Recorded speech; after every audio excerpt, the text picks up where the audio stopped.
listening to Nightmare on Film Street. The current time is 6:66. Traffic is clear ahead from here to the afterlife, but it's hell outside. For the next hour, you're on Nightmare time. So, let's give a grave welcome to our hosts, John and Kim. Hello again, fiends, and welcome to Nightmare on Film Street. Horror for the casually obsessed. I'm John. I'm Kim. And we are here today for part 2 of Release the Beast. We're talking about the Purge election year. It's finally Purge election year hour. I'm so stoked. Right? It's we're discussing a fictional hellscape of America where for 12 hours any crime is legal, including murder, video piracy, abortions, I guess, and theft. Yeah, and this one allows the murder of government officials, which is a new Purge rule, probably because those in power want to kill a government official. Right, Frank Grillo's back. He's gone from being the good guy on a revenge mission to being a good guy on a... Good guy mission. Good guy mission, yeah. He's here to save Senator Rowan from assassination by a rival political figure. This movie came out in 2016. It's the new founding fathers. This movie came out in 2016. Ballsy move for the year, and was James DeMonico's last directorial effort in the franchise so far. So far. Right? Before we get into it, Kim, can you give me 3 good things about Purge election year for anybody that hasn't seen it or has been putting it off? Yeah, point 1, maybe the best masks in the franchise, I'm going to say. Yep, I think so. Yeah, and that leads into point 2, which is Purge tourism is introduced. So fucking cool. We could do a whole Purge movie on Purge tourism. I think that's just a nifty concept that we only get a glimpse of in this movie, and what we get is so scrumptious. Yeah, just the idea of how the world at large has been responding to the Purge is genius. I mean, honestly, I'd watch a whole movie that is, takes place in like Australia, and it's just a bunch of people with Purge FOMO that are like, fuck it, we're having our own Purge over here. And point 3 is going to be very similar to our point from last week, the return of Frank Grillo. Yeah, Frank Grillo's pretty great in this. Takes a fucking bullet like a champ, like it's nothing, and then yanks it out, and he's like, oh, look at that. Ow. So those are 3 good things about Purge election year. 3 reasons why we think you should check it out if you've been putting it off. Also, it is perfect to watch this weekend if you're celebrating the 4th of July. If you're celebrating anything this weekend. That's true. It's just a good Friday night movie. Yeah, it's very timely. We're going to be saying that for the rest of our horror careers, how timely the Purge franchise is, because it is never irrelevant. And some would say that's the true horror of it all.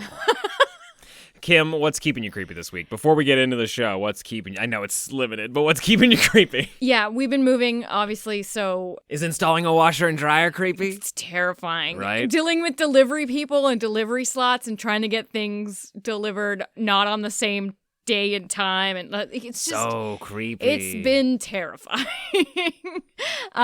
You've watched some horror movies though. Yeah, so we launched we didn't launch it. We kind of started doing it a couple years ago and have finally gotten back into the swing of it. We're doing TikTok now because we want to reach the youths. So we've been playing around with that and doing kind of our horror minute sudden death things there where we, spur a question on one another and try to answer it in a minute or so, and that's been really fun. The last one we did, we were talking about shark movies, and we were talking about the best CGI shark movies, which got us talking about 47 Meters Down.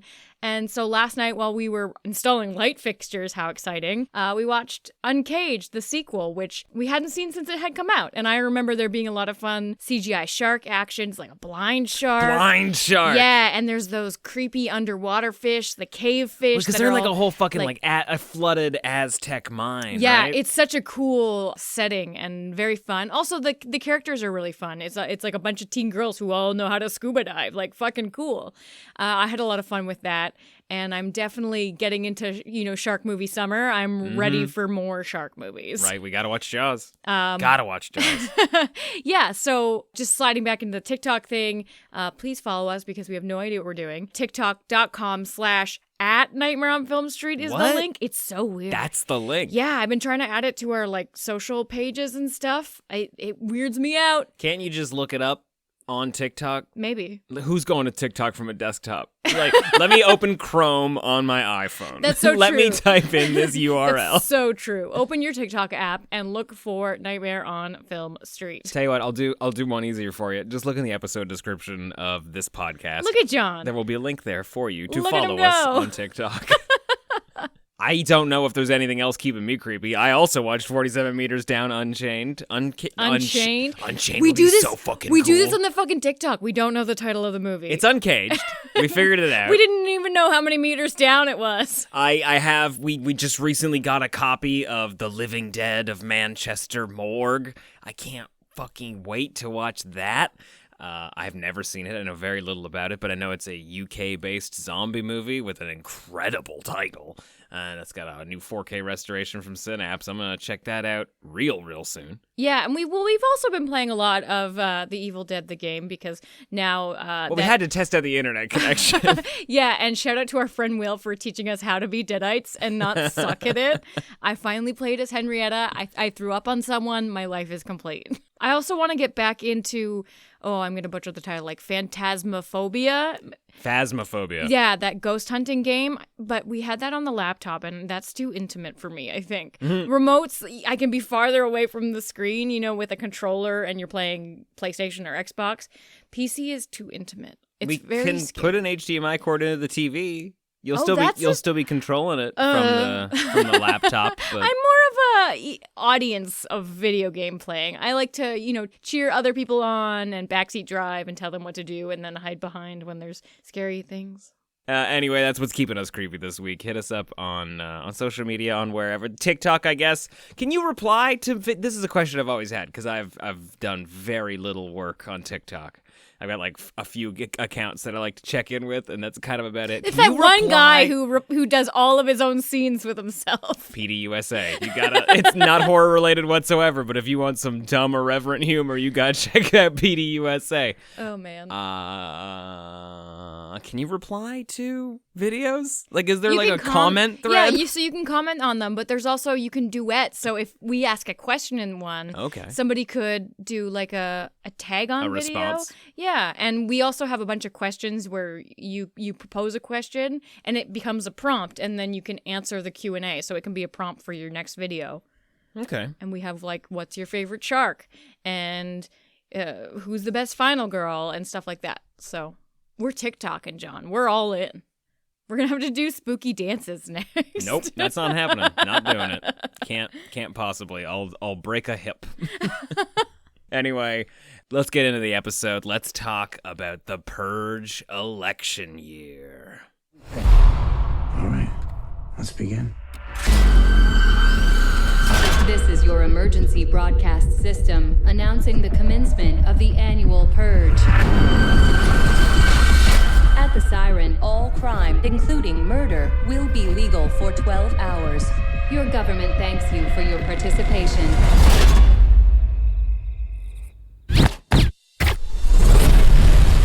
Someone betrayed us. This is not a drill.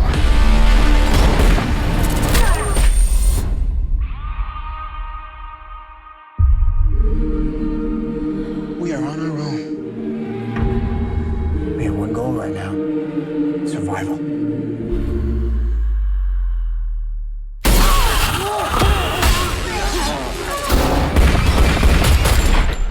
Senator, come with us. You gentlemen understand what's at stake here.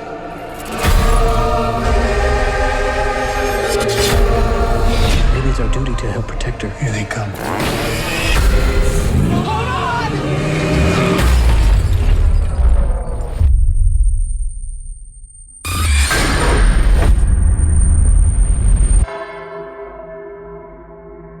Blessed be America for letting us purge and cleanse our souls. Join me as we eliminate evil. Purge and cure. Purge and Just remember all the good the Purge does. The Purge Election Year, written and directed by James DeMonaco, is currently sitting at a 6 out of 10 on IMDb, 55% on Rotten Tomatoes, and 2.7 out of 5 on Letterboxd. Well, first of all, Frank Grillo returns. Right? Leo's back, baby! He's a fucking security guard for a presidential candidate? Yeah, they really moving up in the world. They really hop to skip a feud how he got the job, but did you care? She's like, I know you had a past, that's why I hired you. I feel like in a world where the Purge exists, anybody can become a new man in a year. Yeah, that's true. Yeah, I mean, because resumes would be a lot different. I bet you can't ask somebody in an interview, do you participate in the Purge? Do you need the Purge off? Everybody gets it off. It's a national holiday. Oh, true. But there is hey, I see a gap in your resume here. It's like, oh yes, I was in the hospital because all of my family was murdered and I was psychologically tormented. You're talking about her, right? Honestly, I just started talking and it actually wound up me describing the main I was like, because that's not Frank Grillo's backstory. Poor Frank Grillo does not have a character arc in this movie. Not a whole lot, but he's in it. He's the fucking muscle. I gotta protect this lady. Yeah, no, he's totally the muscle. He's the Frank Grillo of this film. 9 times out of 10, Frank Grillo is the best Frank Grillo in a Frank Grillo movie. Anyway. You're making dad jokes. Ouch. So yeah, I accidentally sort of slipped into the cold open of this movie. It's a little weird and out of place. But I completely forgot about it. So did I. I've seen this film. I would say this is one of the most frequently watched Purge films for me. Why do you think that is? Because we like to try to find something festive to watch on July 4th. Oh, and this one's got the most festive fucking masks. Well, I mean, hey, I think the point we're trying to make here with both of these episodes, we're releasing the beast! Basically saying that you could watch any of these movies on July 4th. Yeah, and this is classic modern Americana. Yeah, right? Goddamn. But yeah, the beginning of the film is a flashback of a purge 20 years ago where a family is held hostage. And it's very early 2000s how it's shot. It's got skittery and stuff? that stuttery cam. You loved it. And the voiceover is over top of the footage. So the footage is very removed. Like it's very edited and it's fast a memory. cuts. And it's a total nightmare, right? I think it's just a style choice. Okay, my mistake. This whole film has a lot of style choices. All of them pretty good. Okay. But yeah, so we see a family that's being killed by a purger. It's so weird to even just say killed. You're like, they're being purged by a purger? Because it's not technically illegal at the time or anything. But yeah, we're watching a young Some guy is girl. exercising his right to party. And he's partying hard. He makes mom pick a survivor, one person to live. And, 18 years later, she's running for president. And that's her platform, that we need to end the purge, that it's inhumane, that it's only there to wipe out the lower class. And it doesn't actually solve any of the problems that the new founding fathers claim it to, the new founding fathers claim it does. Yeah. Something interesting is I didn't realize the purge was so, I guess, long in its tenure. I did not think we were 20 years into the purge. I must have, well, probably because I'd forgotten the beginning, but I'd always assumed, like with the previous films, that we were only a couple years out from the purge, but Frank Grillo has not aged 20 years, so I'm gonna assume. I think this movie takes place about a year or two from the previous movie. Yeah, like maximum 3 purges later. I thought you were gonna say that, even now, third movie in, we're only in like the 5th purge, the 5th year of the purge, but it's been going long enough that you have an entire generation that has been molded by it. So that's what I was going to bring up, is so interesting, especially because our coolest villains of the movie who get the most mask highlighting, they're young. I would say they are teenagers. I think they're supposed to be 14 at most. Because I think I'd say under 18. I am basing this solely on I mean, if I had an educated guess, I would say 16, 17, yeah. But just based on how they drive, I was like, oh, well, they don't know how to drive, so I think they're too young to have a driver's license. On the other hand, they did have a lot of Christmas lights on the windshield, so there's and they're probably drunk. I mean, let's be real. And I didn't get quite a great glimpse at all their costumes, but they're definitely doing riffs off fairy tale characters. I think so. I'm going to say that they're Disney princesses. I have not confirmed Right, this, but you there know, was like- totally a Tinkerbell in the bunch, I think. And there It's- were definitely people in, like little pig masks, and one girl, I think, was Red Riding Hood. Tiptoeing as close as they can to Disney without getting sued or kicked out of the park. What do you call that? Infringing? No, I meant when you dress up as a character. Oh, Disney bounding. Disney bounding. Where They're you... Purge Disney bounding? That's exactly what's happening, yeah, because they're still children.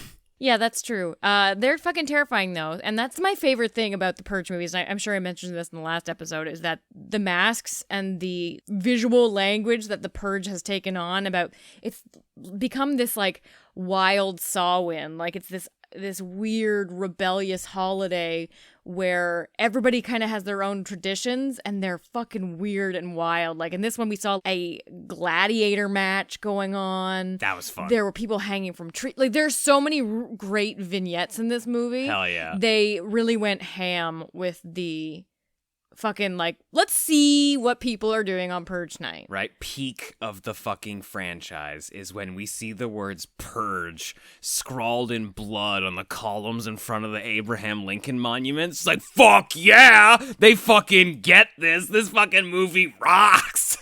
I fucking love that. I'm not gonna lie, even just like if I'm scrolling Twitter and I see somebody post that image, I'm like, hell yeah, I gotta rewatch that movie soon. It so perfectly encapsulates the entire story.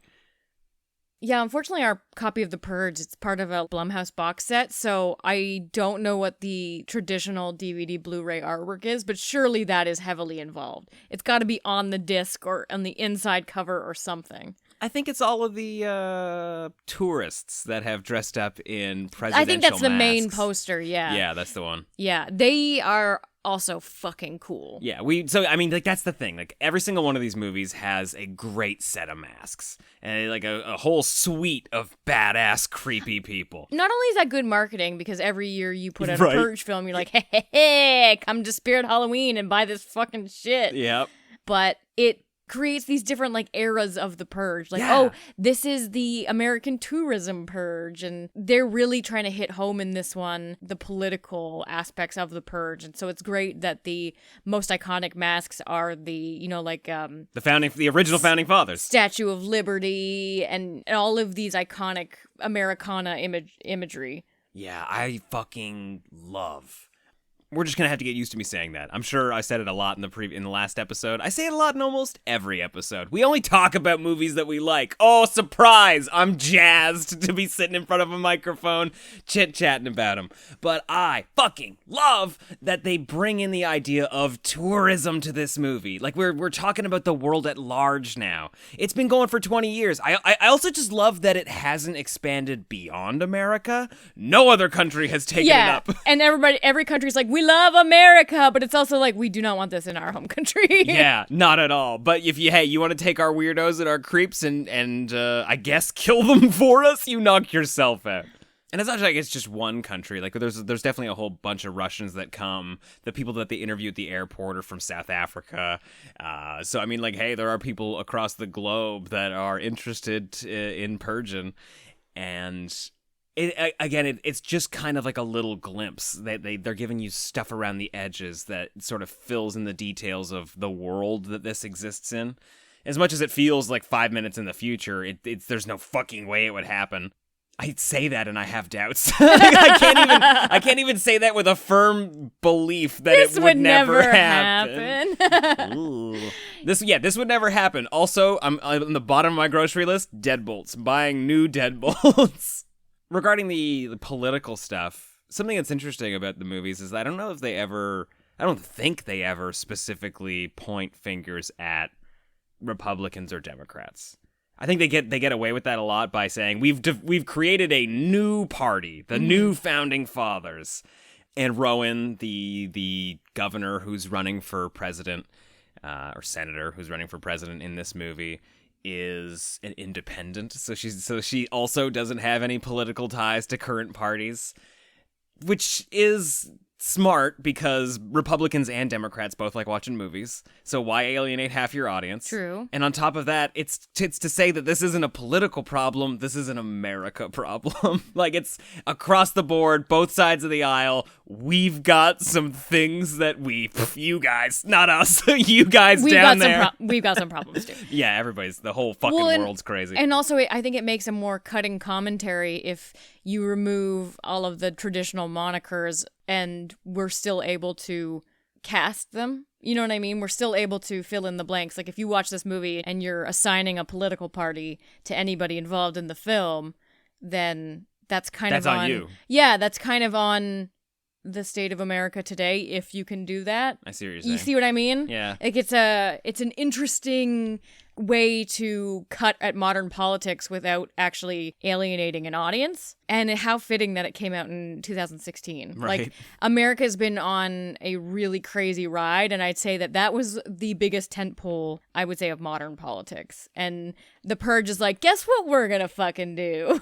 Yeah, I remember seeing ads for Purge election year and like, oh shit, they're putting this out in 2016? Fucking brilliant. Like, holy shit, what a great move. All of the ads leading up to it, too, were so great. It really made the election even worse when it happened, I guess. The fun thing, too, is that, like, as cutting as it is about American culture and kind of where American government is headed and how it treats its citizens, it's not shitting on America. It's shitting on how we treat its citizens, like on how we treat the people in America. Oh, yeah. And how we treat the lower class and even, the middle class, if there is still one. I'm definitely going to assume there isn't one in the Purge universe. It's definitely evaporated there. So it's a human problem. Like, the problem is that America is a great place. We love living here, but maybe we don't fucking kill each other, and maybe we start giving a shit about the people that live here. Which is it's been the argument for every single movie, and it's a great moral story. It fucking works every time. Every time they're like, don't purge anyone. They're like, it's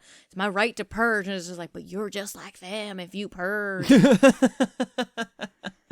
It's weird. These are the only movies where we get as close as we would to any sort of political discussion, I think, right? Yeah, I mean... We haven't even started talking about the plot, is what I'm getting at. Blumhouse tried to do that Hunt movie where it was like, we're going to name and blame, and then everything got shut down, and nobody was like, maybe we should watch the movie first and see what it's about, and everybody's like, no, we're pissed. So I have something to admit here on the podcast. What's that? I have a fact, or I have a truth to tell. Okay. If you had asked me before we watched the Purge movies in the past year, I would have said that this is secretly my favorite one. Okay. Because I think it is, I guess, just a really good story. I love the keeping the senator alive because she's our ticket out of here, or potentially our ticket out of here, and she represents the rebellion. And it's like, we have to keep this candle lit, you know what I mean? Mm-hmm. But in watching it this time, I think maybe I've oversaturated myself with it, or I was just not in the mood yet. Maybe it's because we watched this a little bit early. Like, it's not July as of recording, and I'm just, like, not in that vibe yet. It's also mid-afternoon, and we've got, like, a billion things on our to-do list. We do have a billion things So it's hard to get out of that mental state. So I felt a little lusterless on this one. I didn't totally get involved, and I felt, agree with me or disagree with me, I'll totally fight you on this one. Okay. But this Purge, especially in direct comparison to Anarchy, which really opened up the Purge universe, this one felt smaller in scale. It felt tighter. It wasn't as expansive. In Purge Anarchy, they're running across bridges, and there's a lot of wide shots and city streets and different looking locations. Okay, sure. And this one felt like, they'd only been given like a tiny area of neighborhood to gussy up. And so when Betty Gabriel is driving around in her ambulance, we're so tight to the car that there's, I guess, like in Anarchy, we're at the front of Frank Grillo's car, and it's so cool, and they do these fun angles on it. And this one is just like, well, this is a van that is an ambulance, I guess, but we're so tight to it that we don't see any of the surrounding buildings and stuff. We're just so close. And they're also doing these vignettes of stuff that's going on the street, but it's just that. It's vignettes.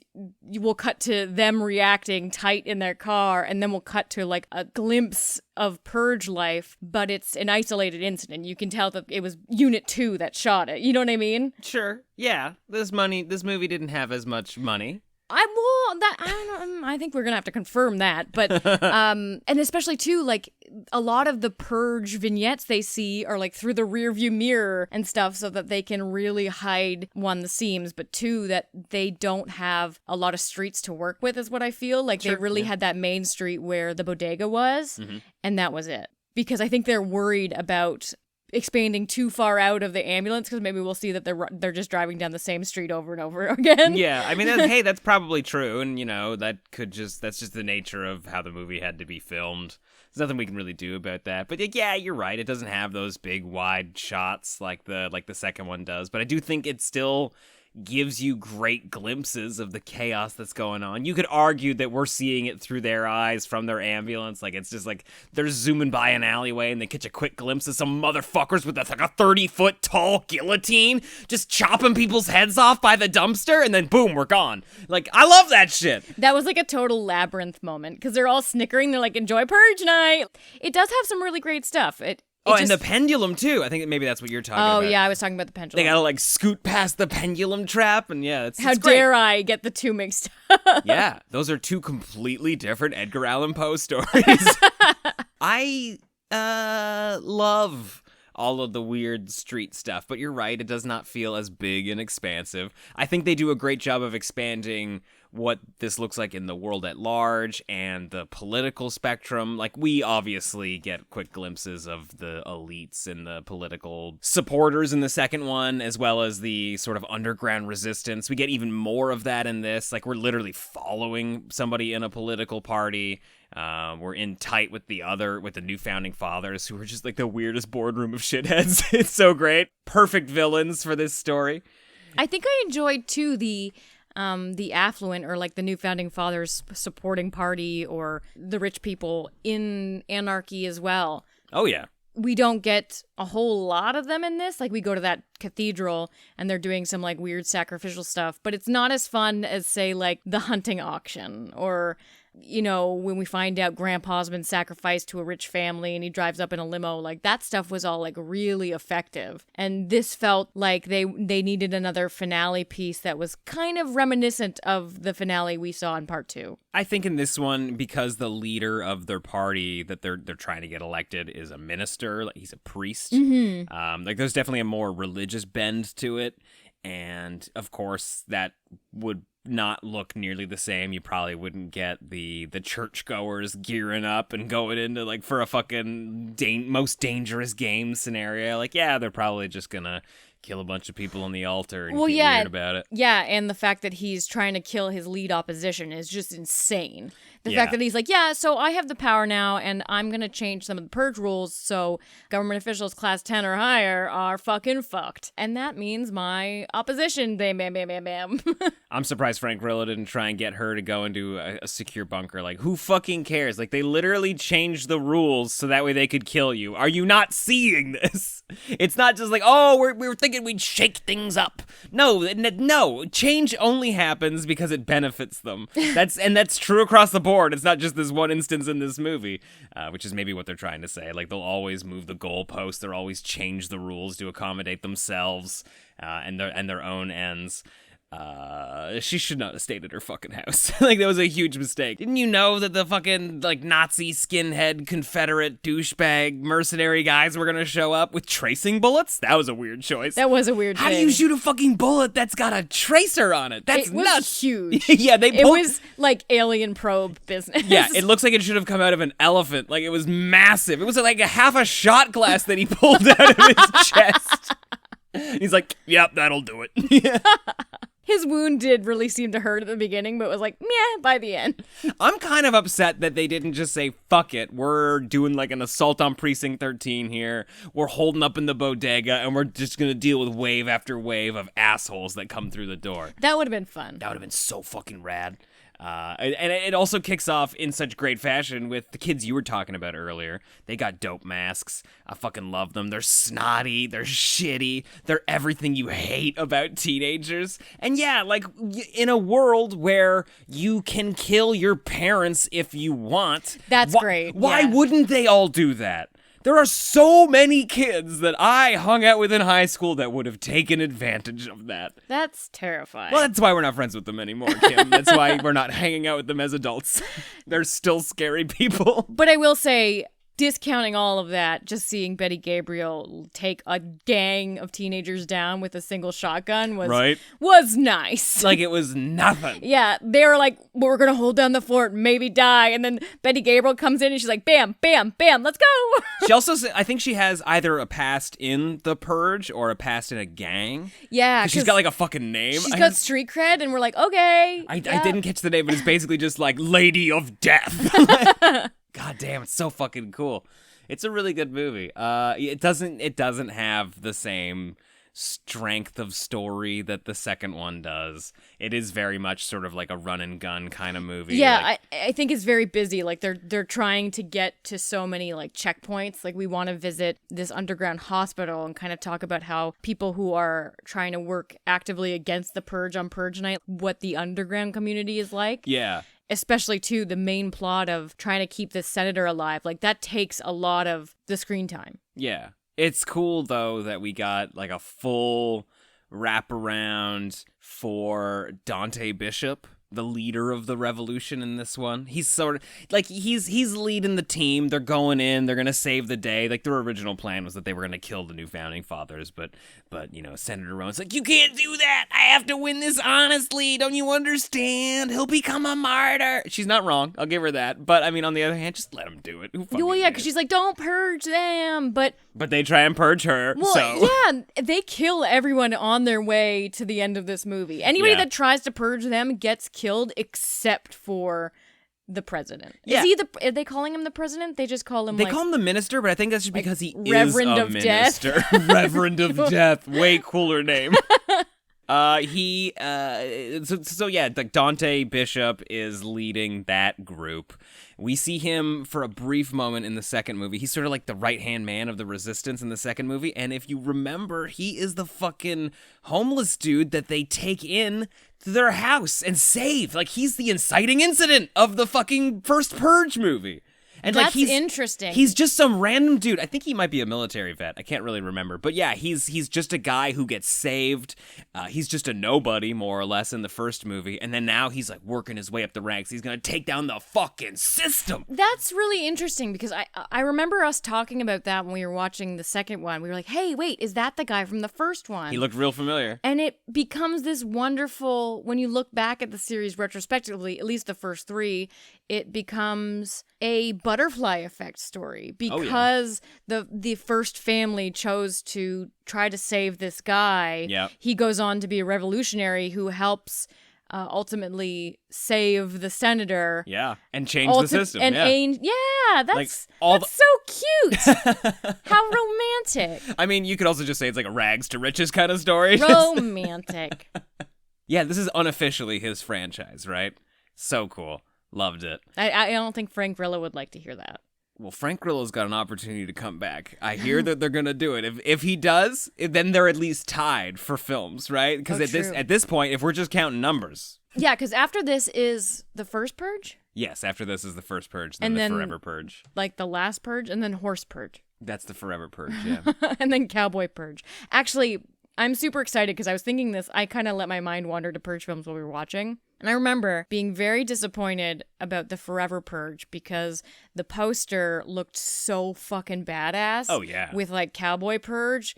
And I remember going on a big rant on the podcast about how there's not enough cowboy horror. Mm-hmm. And fucking Nope is about to come out, and that's going to be so cowboy. That's huge cowboy horror. What do you Yeah, I like got myself excited for Nope. I'm super excited for it. I'm just a little sick of seeing the trailer every week when we go to the theater. Yeah. But cowboy horror. I mean, you just watched Outer Range. Not exactly horror, but you know. Yeah. I don't. What is Outer Range? That's that Josh Brolin show we were watching on Amazon Prime. Oh yeah, we did watch that. Yeah, a little sci-fi, a little strange. Still haven't watched the last episode. Cowboys. Kind of lost me. Also, I know there's gonna be a second season, so like, who fucking cares? I'll wait. Oh man. Do you have anything left to purge? Do I have anything left to purge? Wait, I want your answer. What's your favorite masks of the franchise? Favorite masks? Is it this one? Of the this one. It's gotta be this one. The They're all fucking good. That's the problem. It's such a thin margin. every single one of them, they're great. There's a lot of good masks in this one, but the girls that show up blasting Party in the USA. Yeah. While they're just coming back to steal candy bars and fucking get It's even with the such an bodega owner. investment. I love it. It's so great. It's like everything that you liked about Odd Future when Odd Future first came out. It's just like, oh, you're scared of teenagers? I'll give you the worst version of teenagers. What's Odd Future? That's Tyler, the Creator's group. But yeah, the whole thing is just like, oh yeah, you think teenagers are scary because you think they do this, so we'll intentionally do that. It's just leaning into what people are scared about you, or scared of about you. I also just think it's such an infantile thing. Like, It's such an infantile thing. well, no, I think that's what makes it so scary because it's Oh, just yeah. like you're gonna fucking kill people because they Yeah. wouldn't let you shoplift. Yeah, an adult would not do that. Yeah. An adult would be like, I got other shit to do. I'm gonna go steal me a new TV. Yeah, because they go as far to leave and get another team to join them. She with gets shot in the saws. fucking ear, and she's like, that's it, we're coming back. with saws. With another light up car. Like, they took the time to make another Christmas light car. Surely it was another gang. I don't know. Maybe they did. You know, if they came out of those cars in Christmas sweaters and they had chainsaws and hockey masks like it was the fucking Christmas Vacation gone horribly You're giving wrong, people ideas for the real Purge, John. that's the way to do it, guys. I'm just saying, 10 years, 5 years, 3 years down the road, whenever this kicks off, that's what you want to do. Oh boy. You want to go full Griswold on a shitty little Fiat. Steal yourself some candy bars. Yeah, those are probably my favorite masks. Yeah. Those are great. The tourism masks, like especially when they get yeah. and the shot too where they're like all looming over and Fuck, it's so good. yeah, it's a POV from the senator and Frank Grillo looking up at them. You're like, fuck. These movies are kind of like a sensory overload because there are so many great images about it that I've already forgotten. But they're kind of like coming back to me as we talk. There's that one dude who's just like, it's survival of the fittest. I'm the fit. And he's just like covered in blood, screaming on a corner somewhere. And then there's that vignette of the hanging people and then like Sherry Moon Zombie dancing Right? around. Oh man, everybody's just living their life. Yeah, that fucking Monte Carlo that's just rolling down the street with people strung up on the hood, screaming upside down. It's like some real Escape from New York shit. Like in both of these movies. Like, I mean, plenty of people have said this. I'm not the first person to say this, but like it really does kind of feel like the wasteland of New York when Snake Plissken just like rolls into town. Man, it's so good. I really like these movies. I They're like so these fun. movies a lot. And there is so much juice to squeeze from these lemons. I know we say it all the time, but the Purge franchise, they could just keep fucking doing them, and I would just keep fucking watching. Yeah. I'd be like, yeah, killing is bad. Kill some more. It's weird how they could do the exact same thing over and over, and I would eat it up. And they don't. Like, to their credit, I mean, they do sort of, like, you know, rehash some ideas here and there, especially with something like the first Purge, but it's a prequel. Like, of course it was going to be something similar. They always try and find some new angle to come at these movies with. I would be fine if it was just different fucking people. Yeah. The series especially is great. The first season's awesome. The second season is great. Like, real good TV. I also just had this thought while we were watching the movie today, you know, about how, like, you could just do the same thing over and over again. Every single one of these movies, they have the exact same inciting incident. Like, shit kicks into high gear when the Purge siren goes off. Every single one of these movies is exactly the same. It's practically a template. It's just like, okay, here we go. Purge starts, and then that's when the movie starts. Like, we're going to intro some characters. We're going to go, wham. And it's great, too, because the characters are like, okay, we're set up for the night, or this is our situation for the night. And then immediately, Purge has been going on for 2 minutes. No, it's not. We weren't prepared. Like, we've battened the hatches. Oh shit, we don't have our insurance anymore. You lasted 2 minutes of 12 hours. Congratulations. Yeah. Oh, what a fun series. It is so good. If we turned into just a Purge podcast and all we did was talk about the Purge, we recapped every episode of the show, I'd be fine with it. Every episode is just one mask in particular. Damn, that'd be cool. The first Purge, it would take a lot of time. There's a lot of masks in the first Purge. Not as good as these masks, though. I mean, I like that. I like the weird eyes. I like the horns. Everybody's got like a weird neon glow sort of street party look. Love it. But yeah, like, they're firing on all cylinders in these two movies especially. What would you rate The Purge election year? Not taking into account your love of any of the other films. This one standalone. How'd you rate it? Yeah, I can't remember what I rated the other one. It'd be weird if I'm like, this one's not as expansive as the other one. And I think you maybe gave it a 3.5. Yeah, I can't recall. I'm going to go with a 3 out of 4 because I'm sure I gave it at least a 3 out of 4. And I think all of these movies are 3 out of 4. I'm also giving this one a 3 out of 4. I don't think it's perfect, but I fucking love it. It's a great story. Yeah. It's so watchable. And it leans to more into the action horror. I think I was able to show my parents the Frank Grillo Purges because I'm like, oh no, this is an action movie. Frank Grillo is an action star. Yeah. Oh, especially the second one too, right? Like, oh, his son. Oh, he's avenging his son. Like, any parent can latch onto that. Yeah. And the first one you can't though because it's home invasion. And it's like, this is bleak. This is pretty bleak. It starts off like a boyfriend trying to kill his girlfriend's dad and this and that. Yeah, it's a lot. I love how uncomfortable that first Purge makes people feel, especially by the end of it. Yeah, I want to revisit it because I'm always like, I want to go back to like where we started and where it was like this intimate little, 6 people and murder most foul. Right? Okay, so there you go. That's your Assault on Precinct 13 movie, right? These are all John Carpenter movies. That's what I'm coming down to. Eventually we get into Escape from LA territory. That's Escape from LA territory. That's totally fine. Like these the suite of films that we have that James DeMonaco directed himself are perfect. I love every single one of them. They're great. They're their own little Purgiverse. Yeah. But that is just our opinion. Let us know what you thought about Purge election year and which of the Purge films is your favorite. And your favorite masks. We want to know your favorite masks. Bonus points if you can share the photo because that really helps because I have the memory of a goldfish. You can tweet at us at NOFS Podcast and you can also hit us up in our little Discord channel just for Nightmare on Film Street fans. That is at nofspodcast.com/Discord.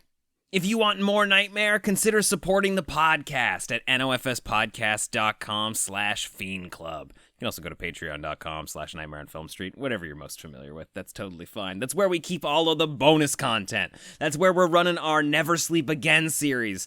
9 movies, 9 episodes, 0 sleep. We rewatched the entire Nightmare on Elm Street franchise with no sleep, recording podcasts in between. We are in our delirious phase right now. You're gonna love it. We've also got some more series in store for the Patreon, and I cannot wait to get into it. Yeah, I mean, we've also got Drive Home from the Drive-In reviews of David Cronenberg's new film. We're definitely going to be recording a Drive Home from the Drive-In for Nope. Can't possibly imagine a world where we don't want to talk about that. But once again, you can get all of that at nofspodcast.com/Fiend Club. Until next time, I'm Kim. I'm John. Stay creepy.